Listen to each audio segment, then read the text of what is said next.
Hörmətli izləyicilər, kanala abunə olub like etməyi unutmayın. Günün xəbərləri təqdim edir. Son zamanlar yol polisi toy karvanları ilə bağlı tez-tez xəbərdarlıqlar edir.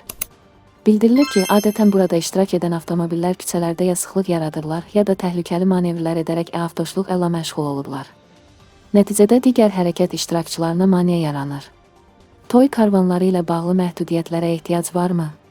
Sözü gedən adət zamanla sıradan çıxarılmalıdırmı? Konkret az xəbər verir ki, Global Info azda danışan sosiolog Yusif Nəbiyev deyib ki, toy karvanı fenomeni cəmiyyətimizdə kollektiv emosiyanı, sevinci və şadyanalığı ifadə edən bir ənənə formasıdır. Cəmiyyətlərin ənənəvi ritualları həm həmrəylik yaradır, həm də sosial normaların sərhədlərini göstərir. Problem bu adətin müasir şəhər infrastrukturu ilə uyğunlaşmayan yönlərindədir. Əlbəttə ki, simvolik kapitalın nümayişi də var.